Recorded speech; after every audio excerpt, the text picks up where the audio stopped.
Spiritual food for thought. Hey, so I'm back once again with more spiritual food for thought. Today I'm going to be asking the simple question of who is your God and where does your allegiance draw the line? Because what I find is that out there in the world of Christianity, what we have is many different doctrines and denominations and churches where you must believe exactly what they believe in order to be cool with them, in order to be accepted, in order to be a member, or those type of things. And what I find is that often there are certain things that only actually pertain to God, to the one true creator, to the Father, okay, and to the Son. And there are things that only pertain to them, like being infallible, like lacking the possibility of being wrong, like being 100% true and factual all the time. And the problem is that when we take various characteristics of God and we apply them to something that is not God, we run a great risk of coming into error. So things like God's omnipotence, his omniscience, his omnipresence are things that only pertain to him. And it also is true when we're talking about truth, when we're talking about not having the capability of being wrong.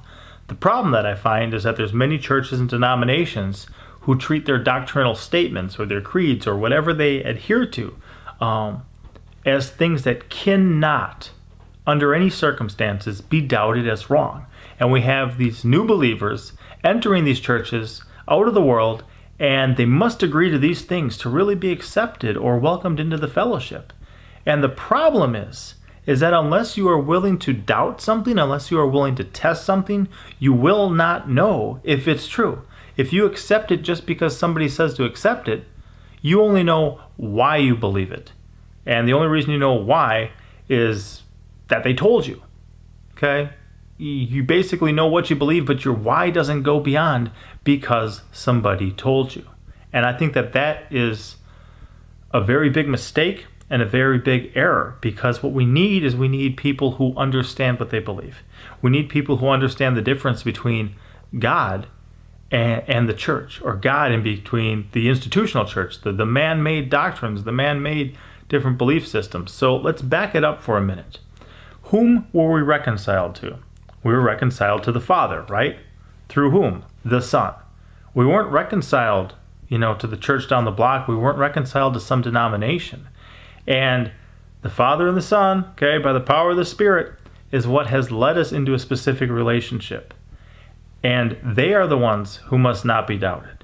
There are certain things that God has revealed in Scripture that we can know and understand, but the second that we spell out a bunch of things for a new believer and say, you absolutely must believe all these, and these cannot be doubted, that's a problem.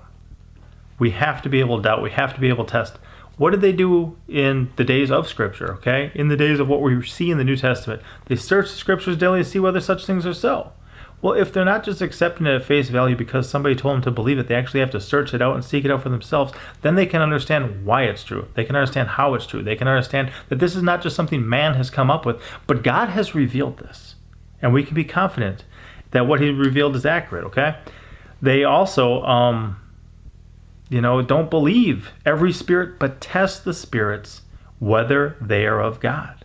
We have to be able to determine these things, and we have to be able to, with prayer and meditation, by the Spirit, with an open, Bible, with the Scriptures, be able to discern what is true and what is false. There's been denominations that I've encountered that I've fellowshiped with. I've welcomed them as brothers and sisters, and a lot of things that you have to believe to be welcomed into their, membership, to be a member of their church, are things that are not only not related to salvation, but they're also things that are actually wrong.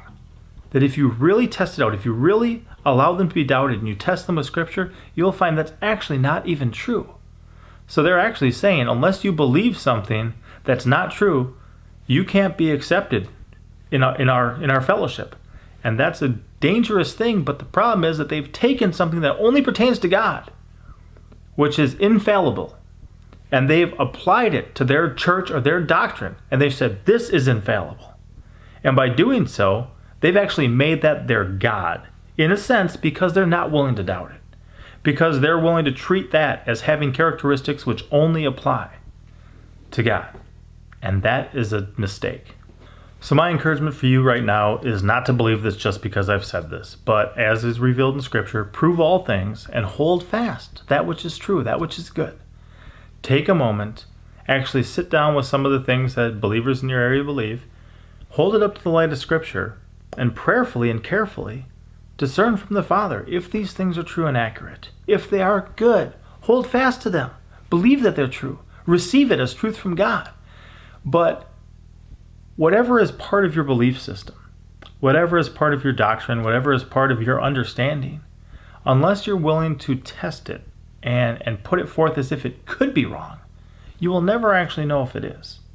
So don't put your confidence in your understanding. Don't put your confidence in what you've been told. Don't put your confidence that, you cannot be wrong. Trust me, you can. Put your confidence in God and be willing to offer it up to Him and allow Him to show you if these things are true or not.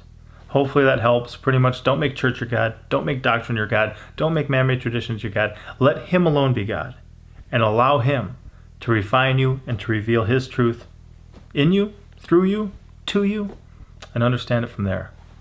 All right, guys, I'll see you next time. Thank you for watching. Don't forget to like, comment, and subscribe.